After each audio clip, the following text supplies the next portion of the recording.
নমস্কার আমার প্রিয় দিদি বোনেরা বন্ধুরা, রিয়াল ব্লগার মাম্পি চ্যানেলে সবাইকে স্বাগত। যে যেখান থেকে আজকের ব্লগটি দেখছো সবাইকে অনেক ধন্যবাদ আর ভালোবাসা জানিয়ে আজকের ভিডিওটি শুরু করছি। আজকে সকালবেলা থেকেই কাজের ভীষণ তোড়জোড়, একা হাতে সংসারের কাজকর্ম, তার সাথে ভালো মন্দ কিছু বানানো। কারণ আজকে হলো পৌষ সংক্রান্তি। পৌষ সংক্রান্তি মানেই কিন্তু আমাদের বাড়ির মেয়েদের ওপর অনেক কাজের দায়িত্ব থাকে। আগে বিয়ের পর থেকেই তো দেখেছি শাশুড়ি আমি দুজনে মিলেই টুকটাক করে নিতাম, আর তারপর থেকে যবে একা এসেছি এই সংসারে তবে তো একাই সব কাজ করি। আর বিয়ের আগে তো সব মাকে করতে দেখতাম, তো সবাইকে যখন ওই কাজগুলো করতে দেখতাম, দেখতে দেখতে অনেক কিছু জিনিস নিজে থেকেই শিখে ফেলেছি। এগুলো কাজ আমাকে হাতে ধরে কেউ শেখায়নি, কিন্তু ওই যে দেখার একটা অভিজ্ঞতা, সেখান থেকে এখন নিজের সংসারেও সেগুলো অ্যাপ্লাই করি। রাত্রেবেলা থেকেই ভীষণ টেনশন ছিল যে ভোরবেলা উঠতে হবে, তার সাথে কাজকর্মগুলোও সারতে হবে। তো সকালবেলা কিন্তু এখন প্রায় ওই 8:30 মতো বাজে, আর বাইরেটা দেখে বুঝতেই পারছো বেশ কিন্তু কুয়াশা কুয়াশা, আবার একটু হালকা হালকা রোদ উঠবে মনে হচ্ছে। তো আমি যেটা করেছি, ঘরদোরগুলো সমস্ত কিছু আগে গুছিয়ে নিচ্ছি, তারপরে হালকা পাতলা কিছু রান্না করব, তারপরে যাব ঠাকুর ঘরে। আগেই না বিয়ের পর থেকে দেখেছি যে পৌষ সংক্রান্তির দিন অনেক ভোর ভোর উঠে ওই পুজো করার ব্যাপারটা, কিন্তু আমার একা হাতে অত কিছু আর হয়ে ওঠে না। তো আমি যেটা ভেবেছি যে ঘরের কাজগুলো সেরে ওই 9টা থেকে 9:30 10টার মধ্যে পুজোটা শেষ করব, তারপরে পিঠে বানাতে বসবো। পিঠে টিঠে বানিয়ে তারপরে আবার ঠাকুরকে সেই ভোগটা দিয়ে দেব, কারণ এত সকালবেলা ঘুম থেকে উঠে পিঠে বানানো আমার তো আর হবে না।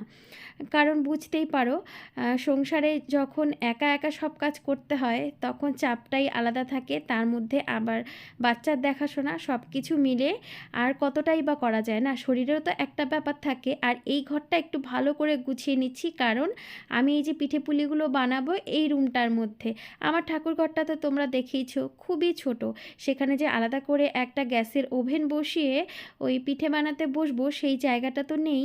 আর কিচেনে বানাবো না, যেহেতু ওই বানানোর পরে ঠাকুরকে দিতে হবে। আর আজকে না আমি একটা কাজ করেছি, আমার নিরামিষ ওভেন, নিরামিষ বাসনপত্র যেগুলো তোলা থাকে সেগুলো তোমাদের দাদাকে দিয়ে সমস্ত কিছু বার করতে বলেছি।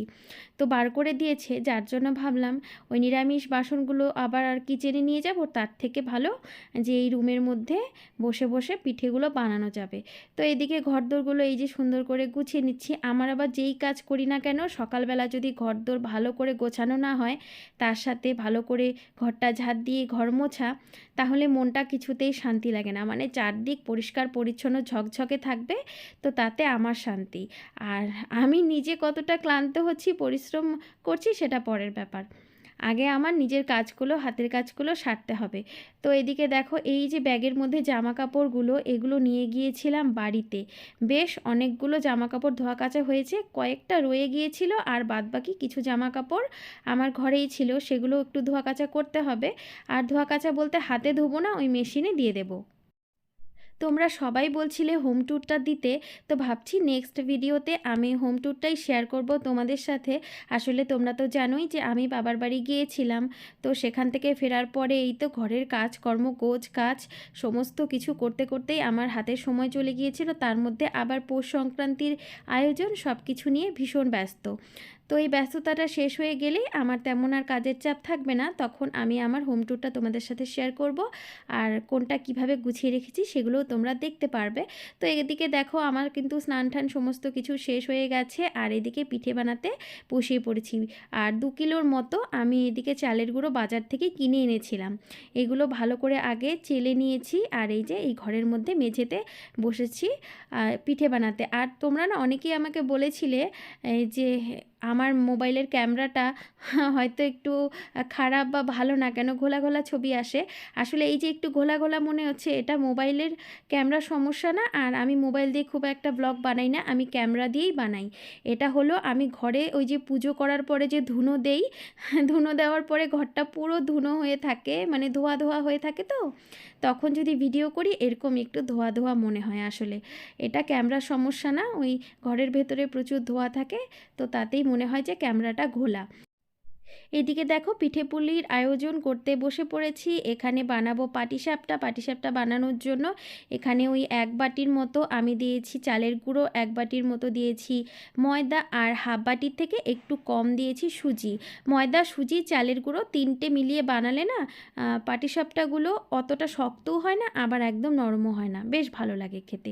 তো এদিকে চিনিটা মানে স্বাদ মতো দিয়েছি, আর দুধ আর জল পুরোটা আমি সমান সমান করে তারপরে এই তো ব্যাটারটা বানিয়েছি। আর পাটিসাপটার ব্যাটার তোমরা তো জানোই একটু পাতলা হলেই ভালো হয়। এদিকে দেখো গুড়, খোয়া ক্ষীর সমস্ত কিছু কেটে রেডি করে নিয়েছি। আর এবার বানাবো হচ্ছে ভেতরের পুরটা। পুর বানানোর জন্য নারকেলও আমি ভালো করে কুড়িয়ে নিয়েছি। আর এদিকে কড়াইয়ের মধ্যে দিয়ে দিলাম সামান্য একটু ঘি। ঘিটা এর জন্য দিলাম তাহলে কড়াইয়ের তলটাতে অত লেগে যাবে না। আর এবার দেখো নারকেল কোড়ার মধ্যে এখানে খেজুরের গুড় দিয়ে দিলাম, আর তার মধ্যে দিয়ে দেবো খোয়া ক্ষীর। মানে পুরটা আমি খোয়া ক্ষীর তার সাথে খেজুরের গুড় তারপরে নারকেল 3টা দিয়ে বানাবো। শুধু শুধু নারকেল দিয়ে বানালে কেমন একটু যেন ছোবড়া ছোবড়া করে আমার মনে হয়। হ্যাঁ, খোয়া ক্ষীরটা দিলে বেশ পুরটা একটু সফট হয়। তো এখানে বেশ অনেকটা সময় আমি নাড়াচাড়া করে পুরটা বানিয়ে নেব। আর বানাবো দুধ পুলি। দুধ পুলি বানানোর জন্য আর পাটিসাপটা বানানোর জন্য এখানে এই যে এই পুরটা দিয়ে কিন্তু হয়ে যাবে। জানো মাঝে মাঝে না একটু স্বার্থপর হওয়াটা খুব দরকার। তুমি একটা কাজ করতে পারো বলে সবাই দেখবে তোমাকে সেই কাজটা সবসময় করতে বলবে, কারণ তুমি সেই কাজটা করতে পারো, তার মানে তারা ধরেই নেয় যে তোমার দ্বারা এটা সম্ভব। তো আমার সাথে কিন্তু এটা খুব হয়। আবার আমি না এমন একটা মানুষ সহজে কাউকে না বলতে পারি না, কিন্তু এখন আমি অনেকটাই নিজেকে বদলানোর চেষ্টা করছি আর কি। কেউ যদি কোনো কাজ করতে বলে সেটা যদি আমার ইচ্ছে না করে, মাঝে মাঝে এমন হয় তো যে শরীরটা ঠিক দিচ্ছে না, তখন কিন্তু আমি না বলে দিই যে পারবো না। আগে আমি সেটা করতে পারতাম না, আগে আমার যতই কষ্ট হোক না কেন কেউ কিছু বললে আমি সেটা করে দিতাম। তোমাদের দাদা বলেছিল যে মালপোয়া বানাতে, আর কয়েক রকমের পিঠার নাম বলেছিল। তো আমি আমার এত হাতে সময়টা কম, তার মধ্যে দেখো পিঠা বানাতে কিন্তু অনেকটা সময় লেগে যায়, প্রচুর খাটনিরও ব্যাপার।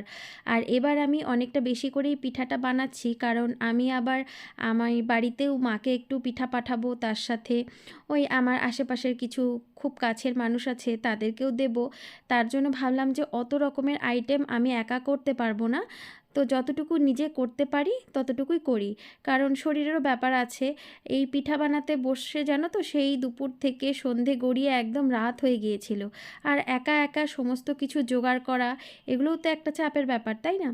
তো তার মধ্যে এখানে আমি পিঠা বানানোর পরে প্রথমটা আমি দিয়ে দিয়েছিলাম ঠাকুরকে।